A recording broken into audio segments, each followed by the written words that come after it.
Jesus falou às multidões: os mestres da lei e os fariseus têm autoridade para interpretar a lei de Moisés.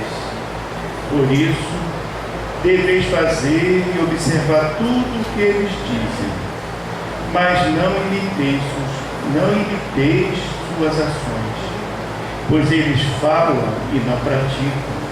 Amarram pesados fardos e os colocam nos ombros dos outros, mas eles mesmos não estão dispostos a movê-los, nem sequer com um dedo. Fazem todas as suas ações para serem vistos pelos outros.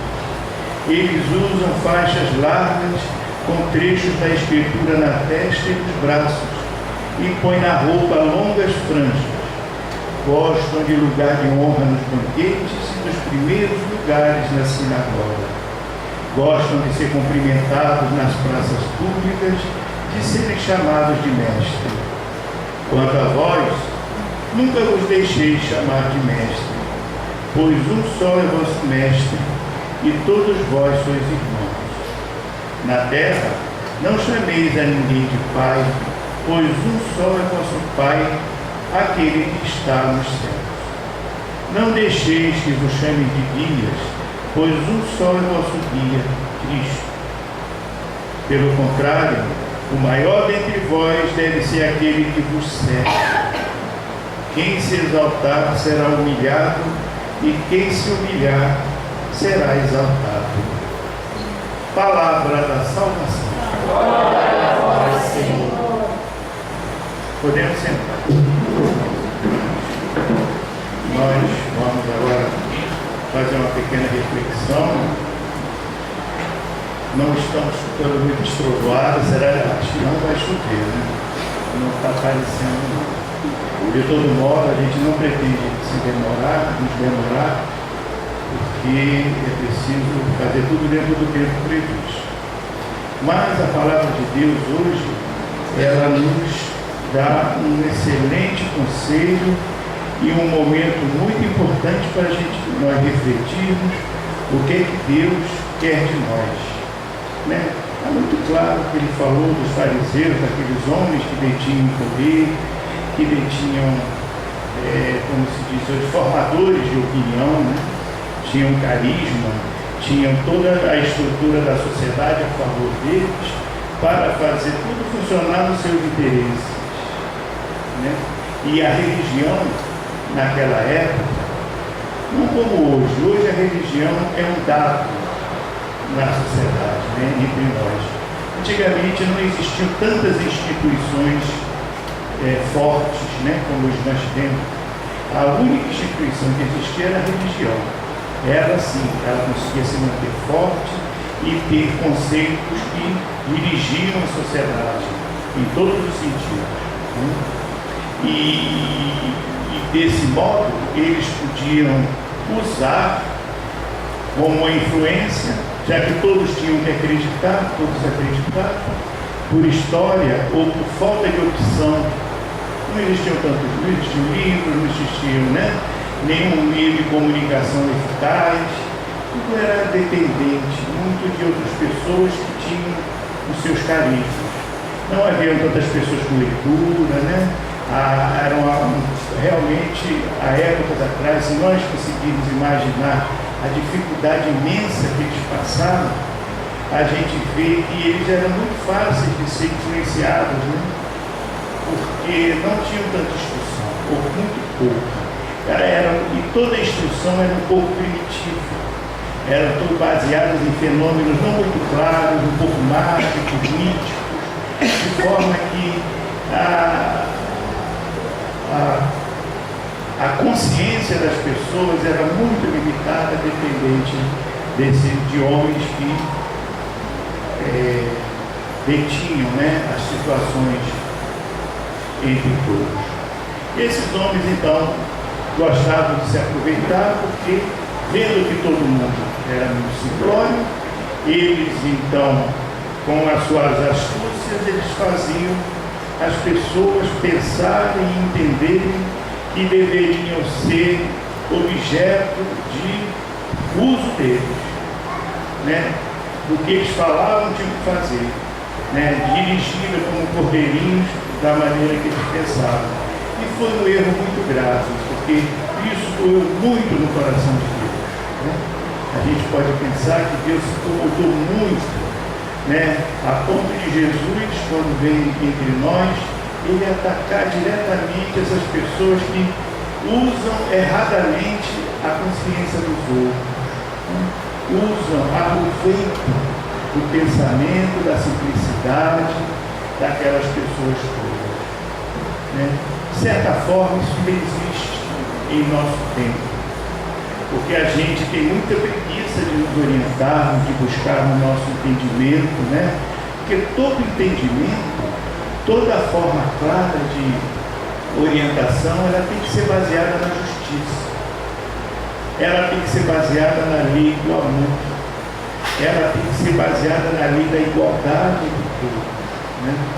E nós temos a nossos limites, nossa dificuldade muito grande, natural, histórica de todos nós. Então Jesus combateu demais, porque eles falavam coisas certas, mas não faziam, né? Não praticavam. Eles usavam mais como uma exteriorização para oprimir o resto do povo, né?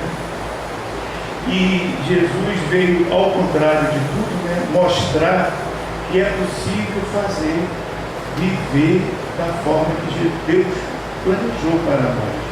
O destino do ser humano é muito grande, é muito valioso para Deus.